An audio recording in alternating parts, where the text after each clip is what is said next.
Hola, en esta ocasión vamos a hablar sobre el dogma central de la biología. El dogma central de la biología dice que a partir de una molécula de ADN se forma una molécula de ARN y luego se forma una proteína a partir de esa molécula de ARN. ¿Qué quiere decir esto? ¿Cómo así que se forma una proteína? ¿Por qué una proteína?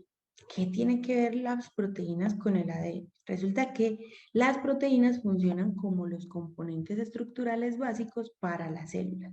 ¿Qué quiere decir eso? Quiere decir que si yo tengo una proteína, yo puedo ser o puedo tener mi cabello rizado solamente por poseer una proteína. Si yo no tengo esa proteína, sino que tengo otras proteínas, entonces va a determinar que mi cabello vaya a ser liso. Y no solamente con la forma del cabello, también con el color del cabello. Todo está mediado por las proteínas. Nuestra estatura, nuestro color de ojos, nuestro color de piel, todo está mediado por las proteínas. ¿Por qué? Porque esas proteínas vienen de esa información que está contenida en la molécula de ADN. En esta ocasión vamos a hablar de ese proceso, de cómo se forma esa proteína a partir de la molécula de ADN. Ese proceso del dogma central de la biología tiene dos procesos. Es el proceso de transcripción, que es cómo se forma la molécula de ARN a partir de la molécula de ADN. Y el proceso de traducción, que es que a partir de esa información que está en ese ARN, se va a traducir para formar la proteína. Vamos entonces a empezar con el proceso de la transcripción. Consiste en que a partir del ADN se forma el ARN mensajero. En eso consiste la transcripción. A partir del ADN se forma el ARN mensajero. A partir de ahora le vamos a poner ARN-M, ¿cierto? Para no tener que escribir ARN mensajero.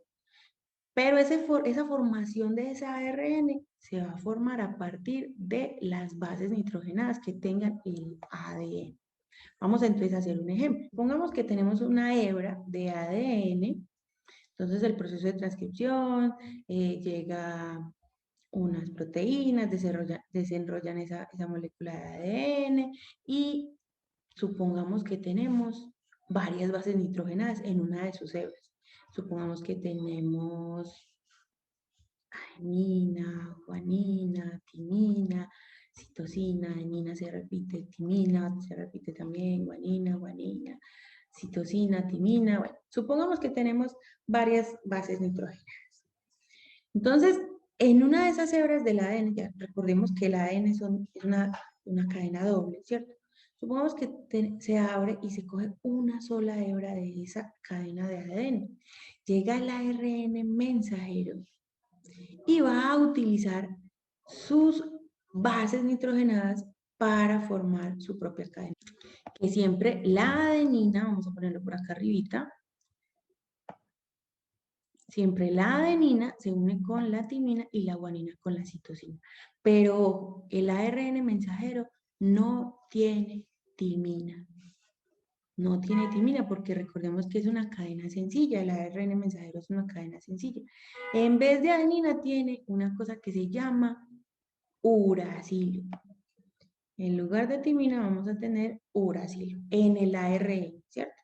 Ya nosotros sabemos que en el ADN es así, adenina con la timina, guanina con la citosina, pero en el ARN es con uracilo en lugar de timina.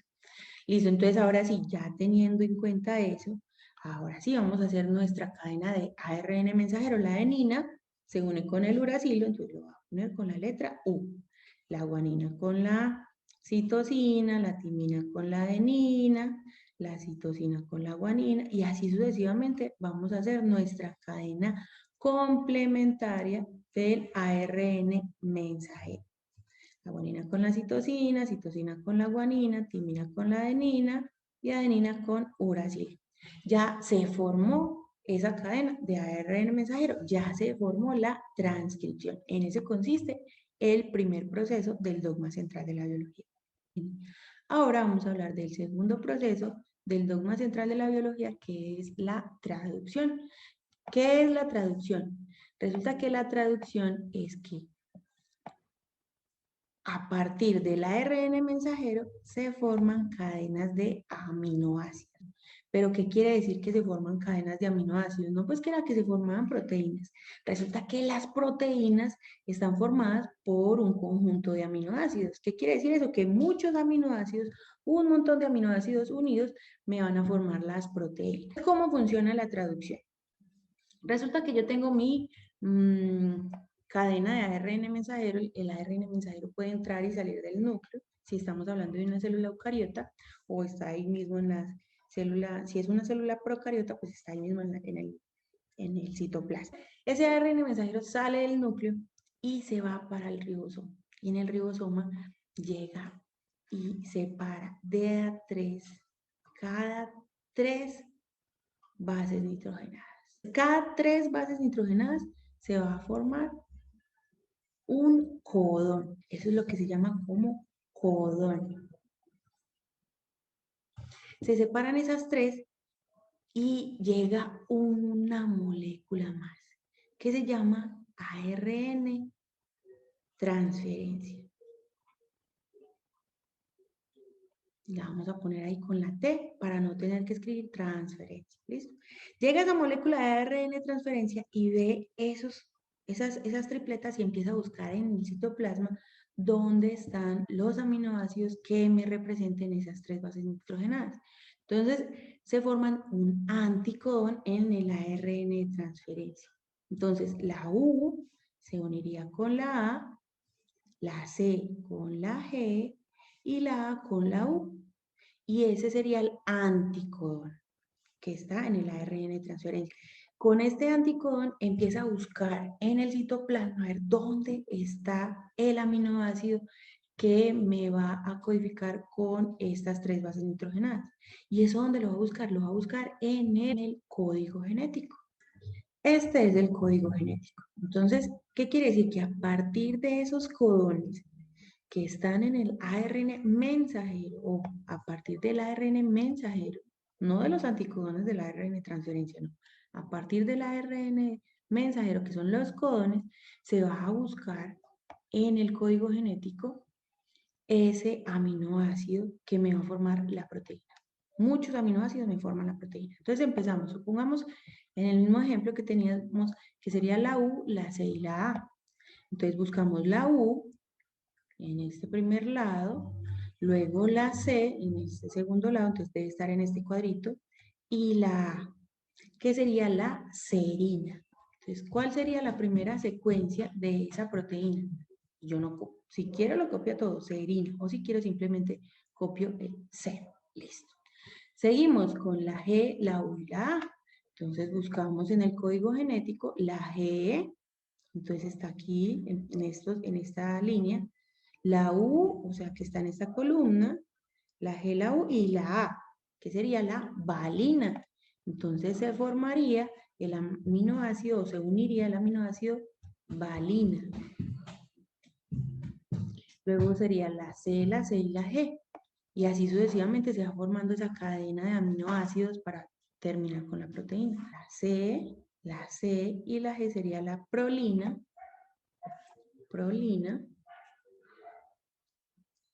y la A, la U y la C, que sería la isoleucina. Entonces, podemos resumirla como iso. Esta sería un ejemplo de cómo se formaría esa cadena de aminoácidos que finalmente se van a convertir en proteínas. Para aclarar aquí, siempre existe este AUG es la metionina y ese es el codón de inicio. El codón de inicio quiere decir que siempre todas las proteínas comienzan con este aminoácido. O sea, empiezan a mirar cuáles son esos aminoácidos, esos codones, esos codones, cuando llegue el auge, eso quiere decir que ahí comienza. Todas las proteínas comienzan con la metionina. Y también existen otros codones que son estos tres, la U, la A y la A, la U, la A y la G, y la U, la G y la A. Estos 3 codones son los codones de stop codones de finalización o codones de parada. Estos tres no traducen ninguna de los aminoácidos, ¿cierto? Entonces ahí termina la traducción y se forma entonces a partir de eso la proteína ya finalizada. Bueno, esperemos que haya sido comprendido el proceso de dogma central de la biología. Nos vemos en otra ocasión.